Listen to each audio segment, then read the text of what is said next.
If you have an idea that you take from this podcast that you want to apply to your own life, you should always talk to your doctor before doing so, and never construe anything you hear as medical advice. And with that, enjoy the Kevin Bass Show. Can you give us some idea in terms of what your general nutritional intake looks like? Yeah. So right now, You eat what you eat. yeah. I'll tell you what my optimal is, because right now I'm broke. So I'm eating enough to just like maintain what I have and maybe increase it a little bit slowly. But yeah, I love protein shakes, especially like there's this company in the United States. It's called Premier Protein. It tastes like liquid ice cream, and it's just like pure protein and like artificial sweetener. I love it so much, and I love drinking those because I really do believe that protein is important for body composition. So maximizing your gains, of course, training intensity and that kind of thing is also super important. And of course, calorie intake is also important, but protein has an important effect. So I love drinking those protein shakes throughout the day whenever I have the money to do so. But apart from that, and I'll drink like 5 or 6, it's ridiculous. Apart from that, I eat, again, you know, as you can see, I eat oatmeal. I didn't have a chance to add anything to it. I like to eat most of my calories, or as many calories as I can, in the morning, because there's really, I think, really robust evidence indicating that all else equal. Now, again, if you're very lean and you're very fit and you're otherwise in great condition and great health, doing more calories in the evening may not have as much of an effect on your metabolic function as if you're maybe more overweight. But for me, I've noticed that if I try to get more calories earlier in the morning, it seems to me, and this is supported by the research, it seems to me that I do better as far as staying leaner and still having good performance. So I tend to focus most of my calories in the morning. I have to have a really big breakfast, as big as I can, with a bowl of oatmeal, and then I'll have mixed berries, like dark berries, like raspberries, blueberries, and then there's another in there, blackberries, I guess. I mix that in with the oatmeal. I have an artificial sweetener as well. Then I have another bowl of, and so it's like a substantial bowl. It's like this big. And then I'll have another bowl of, okay, so so in addition to this, as I mentioned, I put in the freezer all the food I have in the week. So every single day I have the same thing. I eat the same thing, and I don't ever get tired of this. I know other people might. I enjoy the taste every single time. I've been doing this for like over a year, the same exact thing every day. I have 2 containers filled with, there's mixed vegetables, like stir fry vegetables. So it's going to be like snap peas, green beans, some peppers, mushrooms, those watercress things, and broccoli florets. And I have some of that on top of like lentils. So lentils are a really healthy food for, like in general, like as far as carbohydrates are concerned. If you want to eat carbohydrates, beans or legumes are a really good choice for that. So I have like, I think 200 grams cooked of that on top. And then I have on top of that some sardines, so like a can of sardines. And sometimes I'll add something extra, but usually that's sort of like my base meal there. And then I'll have one of those in the morning as well. And then I'll finish up the berries. So I'll have a container of berries that I take some of the berries to put it on my oatmeal from. I think I have 500 grams of those, so it's quite a lot.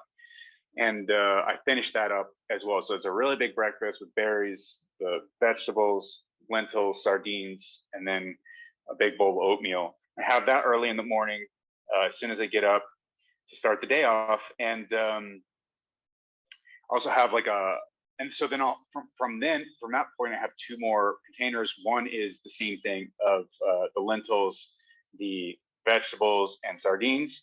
The other, and then I have some nuts.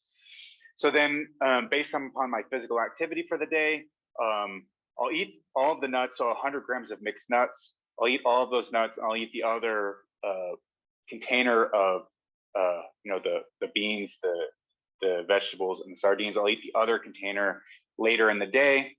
And then often I'll have another small bowl of oatmeal in the evening after I do like training. So I like to do jujitsu and wrestling, and then like lift weights later in the evening. Or like right after that, I'll tend to have another bowl of oatmeal. But again, throughout the day, I like to have these protein shakes to add more protein, because it doesn't sound like I'm getting a lot of protein, and I'm not without the shake. So I could add like lean meat so personally, I tend to eat more of a plant-based diet. I don't eat a lot of bland animals. I'll eat some beef. I don't eat chicken and eggs, and that's just like a personal ethical preference. It's not related to the nutritional quality. If you're interested in adding more like protein from animal sources though, and not just following like me eating, drinking shakes and eating like mostly a plant-based diet with some fish, what I would do personally to do that would probably be to add like chicken, like lean chicken. That's going to be your healthiest option. It's going to be highest in protein, lowest in calories, and the kind of fatty acids in the chicken are going to be the healthiest for your heart. That's what I would do. I wouldn't add a whole bunch of red meat. I know that there's a lot of people who think that that's a good thing. You can, if you do eat red meat, I would say to try to make it as lean as possible. Again, that's going to be good for your heart, and again, good for maintaining weight. If you have that high protein intake, there's going to be a good amount of bulk. Also, there's like a lot of water in meat, so it's good for satiety. Not because of necessarily the protein intake, but because of the food itself is a very satiating food, like especially lean beef. So yeah, that's what I would do. Eggs are all right. If you're going to use eggs to replace like junk food, it's probably going to be good for you. It's probably going to be a net positive. If you're going to use eggs to replace like really wholesome foods like oatmeal, like beans, like vegetables, like fish, and I think maybe even like chicken, I think it's not as good. There's some discussion about this, but yeah, if you're going to replace unhealthy foods, eggs is a really good idea. If you're going to replace more healthy foods, it's either neutral or maybe not as good. That would be what the research tends to indicate. So not to say that they're necessarily bad. I would say moderation might be the good. I feel bad saying this because eggs are such a delicious food. I used to eat like tons of them, and they taste so good, they feel so good. Like, it feels good eating eggs. But I think that's what the research tends to indicate. It's probably due to the dietary cholesterol. Now, the dietary cholesterol in most people is not going to increase their blood cholesterol, maybe about 80% of the people, but in about 20% of people it does. So one way to check this is and most people aren't going to do this, but so that's why I just give a blanket recommendation. Most people are not going to check their blood work. It's an idea in theory, but most people are not going to like take out eggs and then check their blood work and then add them back in and check their blood. Most people are not going to do that. It's just like, I've never done that. And I know about this stuff. It's just like, it's a pain. But 20% of the people will have an increase in their blood cholesterol, LDL cholesterol, and it does play a role in heart disease. So I don't know. So I don't know. I went off on a long tangent on eggs, but that's what I would do if I was going to eat more meat. I would focus on, say, lean chicken and lean beef if I was going to add more meat to the diet. And the reason I wouldn't add more fish is because I'm already eating 2 cans of sardines a day, and there's some potential for toxicity. I will say I have noticed symptoms of toxicity I haven't gone too high in fish. Like I have like weird sleep disturbances that go away like consistently if I stop eating so much. So I always limit myself to just 2 servings, and sometimes if you eat salmon every day, depending upon the source, you'll actually get like toxic symptoms. Like some sources are perfectly fine, other sources are not. So I would say to be careful about the fit overdoing it on the fish. That's why I would say focus more on the land animals instead. And of course, whey protein is an excellent choice as well, which is kind of what's in the Premier Protein that I drink. Is a milk protein. It's a fantastic choice, and many protein supplements are great. So that's what I'd say.